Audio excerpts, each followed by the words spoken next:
لیکن آج کی مائیں بھی ظالم ہیں. بھلا 3 سال کے بچے کو اسکول سے میں ڈالنا، اس سے بڑا ظلم بھی کوئی ہے؟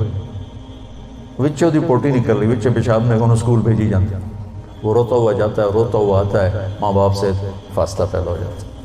یہ 7 سال تک میرا نبی کہتا ہے بچے کو نماز بھی نہ کہو، 10 سال کے بعد تھوڑا پابندی کرواؤ. ماں باپ 7 سال 10 سال تک بچے کو ٹائم دیں، ٹائم کوئی نہیں، ٹائم دیں. اور اے خبیث موبائل جڑا بوجھے چلے پھر دو، اس کو گھر میں آ کے آف کر دیں، بند کر دیں.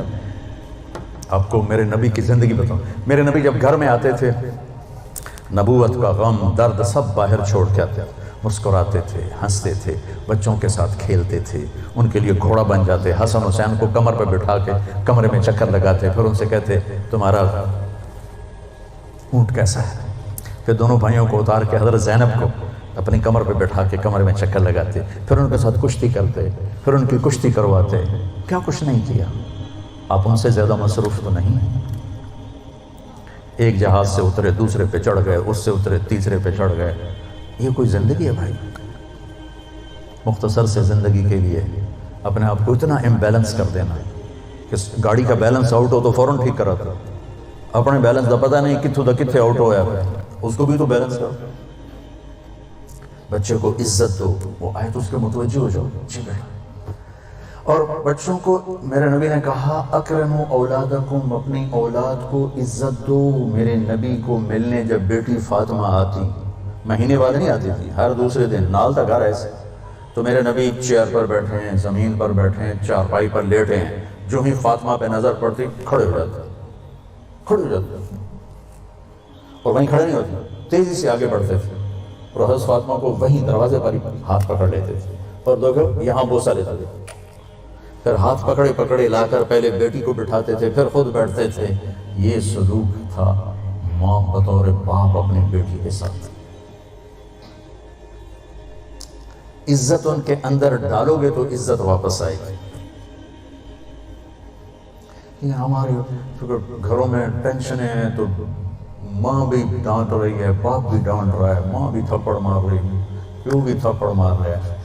میرے نبی حضرت فاطمہ کے گھر تھے، رات کا ٹائم، حضرت حسن کی آنکھ کھلی، کہا ماں جی پانی پینا ہے. تو حضرت فاطمہ اٹھنے لگی، تو ہم نے کہا فاطمہ لیٹ جائے. آپ نے گلاس اٹھایا، سامنے گھڑے میں پانی تھا، آپ نے پانی نہیں لیا. آپ باہر گئے، حضرت علی کی بیمار بکری کھڑی تھی، دودھ کا قطرہ بھی نہیں تھا. آپ نے ہاتھ لگایا، وہ دودھ سے بھر گئے. پھر آپ نے دودھ نکالا، گلاس بھر دیا. اندر آئے تو حسین بھی جا گئے تھے، وہ دوڑ کے آگے آ گیا. تو آپ نے کہا تو پیچھے ہو جاؤ. تو بیٹی نے کہا آپ کو حسن سے زیادہ پیار ہے؟ نہیں، میری دونوں آنکھوں کی ٹھنڈک ہے، اس نے پہلے مانگا، اس کو پہلے دوں گا. تو آپ نے حسن کو پلایا، حسین کو پلایا، فاطمہ کو پلایا، خود نہیں پیا.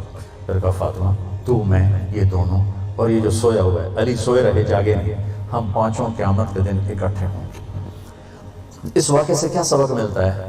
کہ بچے نے پانی مانگا، میرے نبی نے دودھ دیا. کہ اگر تمہیں اللہ نے ہمت دی ہے تو اپنے بچوں کی جائز خواہشات کو اعلیٰ سے اعلیٰ طریقے پر پورا کرو، عزت کے ساتھ، احترام کے ساتھ. اسی بات پہ ماں اور بیٹی میں لڑائی ہو رہی. چھوٹی بیٹی میں نے یہ نہیں پہننا، وہ ماں کہتے ہیں ایو ہی پوا مانا. میں دیکھتا ہوں نا اپنے گھروں میں اپنے پوتے ہیں، بس وہ کہتے ہیں میں نے یہ نہیں پہننا، وہ ماں کہہ رہے نہیں تو نے یہی پہننا ہے. وہ بے وقوف، اگر انہوں تو نیلے کی بجائے سابا پاون دیتے کیڑی قیامت آ گئی. اتنی بے وقوف مائیں ہیں آج کل. یہ جو موبائل ہے نا، اس نے ماؤں کی عقل چھین لی. سب سے قیمتی سرمایہ کو اٹھا کے پھینک دیا کوڑے کے ڈھیر پر.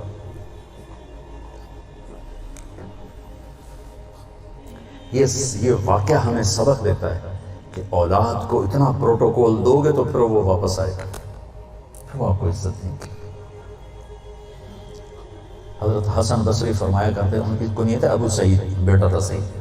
فرمایا کرتے تھے میں نفل پڑھ رہا ہوں اور میرا بیٹا سعید مجھے بلاتا ہے تو میں اس کے لیے نماز توڑ دیتا ہوں، نفل توڑ دیتا ہوں. تو اہم اولاد کو رگڑے دیتے رہتے ہیں. پھر جب وہ تھوڑے سے بڑے ہوتے ہیں پھر وہ ہمیں رگڑے دیتے ہیں. پھر وہ ہمارا جی میرا بیٹا بڑا نافرمان ہے، کوئی تعویذ دو. ہوں تعویذ میں کی کہا کتھوں دے تعویذ؟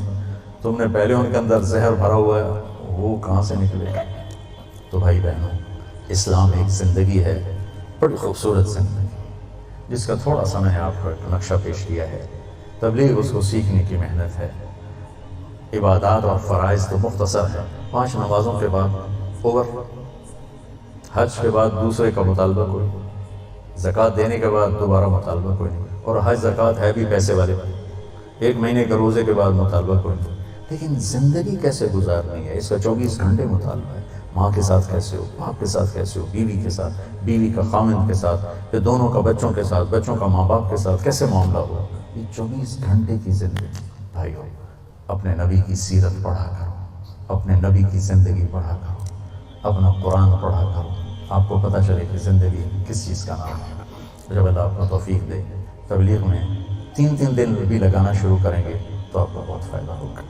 اس کی نیت کرو، اس کے ارادے کرو، نماز نہ چھوٹے، کبھی قضا ہو جائے تو رات کو سونے سے پہلے پڑھ کے سو، تاکہ وہ جو ہمارا اس دن کا عمل ہے اس میں وہ نماز ادا نہ صحیح تو قضا میں ضرور آ جائے، پھر آہستہ آہستہ انشاءاللہ پابندی بھی آ جائے گی، اور اپنی زبان سے گالی، غیبت، چغلی، طنز، طعنہ یہ نکال دو، تو دنیا بھی آپ سے پیار کرے گی، اللہ بھی آپ سے پیار کرے گی۔